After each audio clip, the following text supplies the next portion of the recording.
place am. très bien. Ouais. oui Oulaye yow it toujours ci remaniement bi lu ci nekk sa premier regard bi nga gisee liste bi ñi nga xamante ni ñoo ko composé ñenn ñi ñu reconduire leen ñeneen ñi ñu ñëw fekk ci équipe bi nga xamante ni ñoo fi nekk. waaw dëgg la am na ñoo xamante ne dem nañ ci loo xamante ne man toog naa wax ko fi du benn du ñaax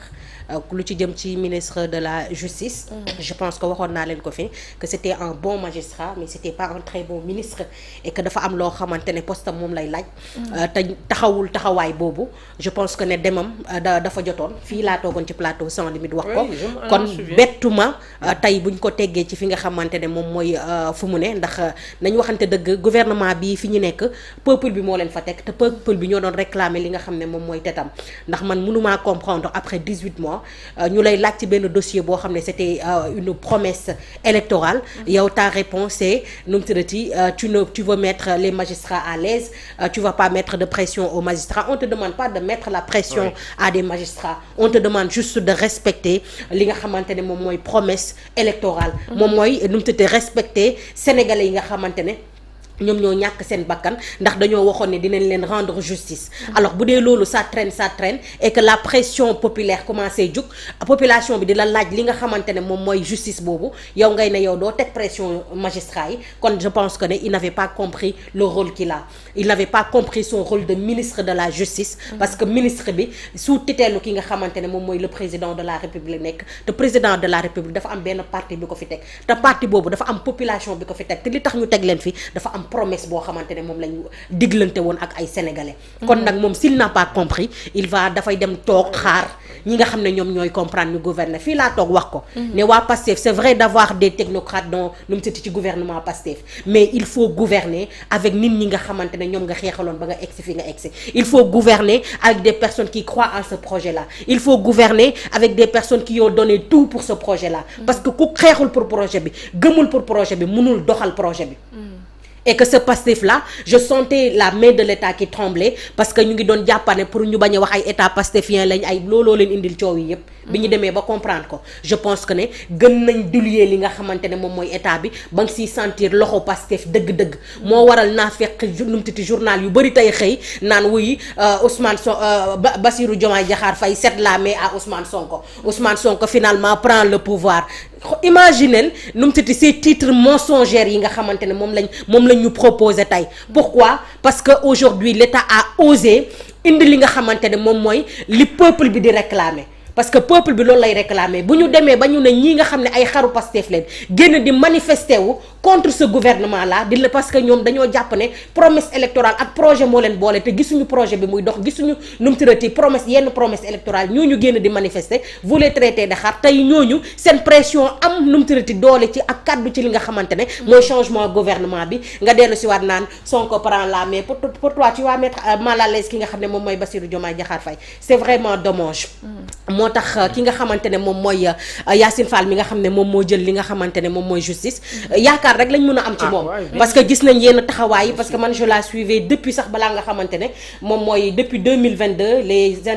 interviews yi nga xam ne mu ngi ko doon am ak ñoom Awa Diop Ndiaye sur Walfadjri ñoom Khady Silla man je la suivais depuis ñëpp xam nañ ne yàgg na biir Pastef yàgg na xeex projet Pastef xam na dëgg-dëgg la les promesses électorales te xam na fan la war a mën a teg tànk xam na nu mu titi population bi lan la ñuy xaar ci ñoom kon je pense que mun na doxal calendrier bi wala nu mu titi mëne li nga xamante ne à terme li nga xam ne moom mooy les promesses électorales. Donc ce n'est pas pour rien ñu tabb comme ministre de la justice. Non je pense que c'est pas anodin et que moi pour l'instant je pense que c'est un bon choix et que ñu nu mu titi ñu ngi xaar parce que justice pour les martyrs c'est ce que demande aujourd'hui la pression sociale pression bi ñuy teg yépp c'est juste pour ça aujourd'hui ce premier quinquennat de Bassirou Diomaye Diakhar Faye on lui demande pas mu baisser li nga xamante ne mooy le coût de la vie on lui demande pas de faire des infrastructures on lui demande pas aujourd'hui d'améliorer la vie on lui demande juste de rendre justice à ces martyrs là et c'est lu bokk na ci demande bu ëpp bi nga xamante ne population bi def na ko ba dem sax bay décourager ci li nga xamante ne moom mooy Ousmane Sonko ni mu jiitalee Bassirou Diomaye Diakhar Faye parce que dañoo commencé woon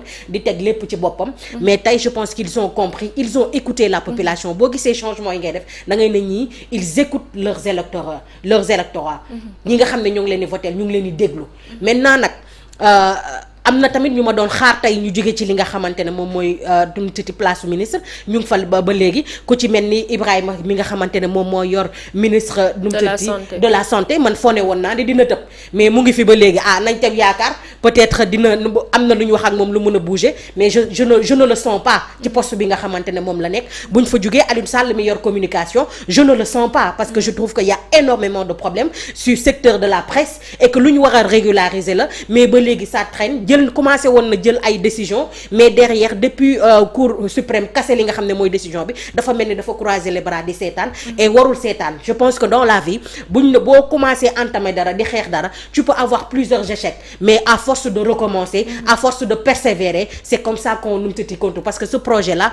bu mbax nañ ko du benn ñaan ce projet là on a essayé de multiples façons de tuer ce projet là et pourtant ce projet là a abouti c'est parce que Ousmane Sonko n'a pas baissé les bras c'est parce que ñi nga xam ne ñoo ànd ak moom n'ont pas baissé les bras alors si je le vois sur ce nouveau gouvernement là je me dis que peut-être am na lu ñu waxtaan ak moom parce que man xaaruma woon mu dellu si waat quand tu me parles d'un Déthié Fall tout le monde attendait que ne Déthié déjà voilà tout le monde attendait que dina ñëw ci li nga xamante ne moom mooy gouvernement bu bees bi Amadou Ba il a été tellement pertinent à l'Assemblée nationale et sur le plan de la politique qu'on pourrait s'attendre aujourd'hui mu ñëw ci li nga xamante ne moom mooy gouvernement bi man je trouve que c'est liste bu noble la liste boo xamante ne taxaw na pour nu mu tërati soutenir ce projet là et su ma déggee ces genres de personnes dinaa teg benn oui des na itam laataa ngay ñëw ci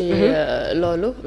muy ministre bi nga xamante ni moo yoroon porte-parole du gouvernement bi bokk na ci itam ñi nga xamante ni ñu ngi leen doon ŋàññ un peu à travers communication bi nu muy demee ak yu ni mel tey ñu gis ni Marie-Rose Faye directrice bu ADPME moo fa nekk est-ce que mën nañ xaarandi foofu itam changement wala ñu sentir concrètement communication bi ñuy xaar en tant que oui Marie-Rose Faye déjà elle a fait un excellent boulot ci place bi nga xamante ne foofu la nekkoon kon forcément on attend à des évolutions par rapport à cela et nous en tant que féministes aussi on est contente de voir des femmes être des ministres franchement c'est un plaisir de voir que gouvernement bi ñu ngi renforcer ay jigéen jox leen confiance ndax man gëm naa ne jigéen lu mu dugal loxoom rek bu ca ëppee dafay réussir góor ñee mun taaba ak daagu kon loolu kontaan naa ci bu baax a baax et j'espère que et que ça manquait au fait parce que ce gouvernement là manque énormément de communication tu vas voir que ce gouvernement là fait de nu mu tërati d'excellent boulot même bu nekkee ne fekk nañ fi benn pays boo xam ne en ruine la ils font tant bien que mal ils sont en train de rembourser les dettes ils sont en train de faire des financements ils sont en train aujourd'hui de pouvoir redresser le Sénégal à travers actes yi nga xam ne yépp ñu ngi koy poser mais ça ne se sent pas trop au niveau de la presse parce que dafa des communication même bu nekkee big gouv mu ngi fi tu vois que ne ce sont des écrits que les gens partagent de gauche à droite mais la plupart du temps presse bi nga xam ne dañ fay nekk di leen xeexal daañu waxante dëgg gouvernement bi seen première opposition c'est la presse alors sur le plan de la communication dañ cee war a liggéey bu baax ndax même bu ñu amee ñaari nu mu tërati kii yoo xamante ne ñu ngi taxaw di def seen communication ñu ngi am téeméer ci beneen côté bi boo xamante ne chaque jour ñu ngi bëgg a suul lu baax li nga xam ne ñu ngi koy def kon ñoom dañoo war a liggéey bu baax au niveau de la communication et je pense que le premier ministre wax na ko après bi nga xamante ne feeñal na liste bi luy wane ne franchement il a donné quelques explications voilà il y a des problèmes au niveau de la communication et que ñoom xam nañ ne au niveau de la communication xeex bi dafa metti kon dafa waroon ñu teg benn cellule boo xam ne loolu léegi lañ ko jagleel nga xam ne lépp kooku dina mën a nu mu tërati liggéey ak en link ak ministère yépp nga xam ne dina mën a fësal li nga xam ne moom mooy le travail de ce gouvernement là parce que même si ils ont trouvé un pays en ruine ils sont en train de faire un excellent boulot et que il est temps aujourd'hui cette communication là passe parce qu'on ne le sentait pas il y a des presses comme Walfadjri qui disait que ce gouvernement là ne communique pas ñoom dañuy des rek ci ñi nga xamante ne ñoom ñoo nekk sur les réseaux pour mën a fësal quelques nit mais loolu ça ne peut pas toucher toutes les couches de la population ça peut rester à Dakar ça peut rester sur les grandes villes mais dans les coins les plus reculés eux ils écoutent toujours la radio eux ils regardent toujours la télé et que ñooñu accessibilité nu mu tëdd information boobu duñ ci jot kon baax na tey ñu teg cellule de communication bu ni wan en tout cas seen remaniement bi moi je le sens je pense que c'est bien parti mais malheureusement il y a toujours des guignols yoo xam ne tu vas les entendre dire des trucs yoo xam ne après buñ leen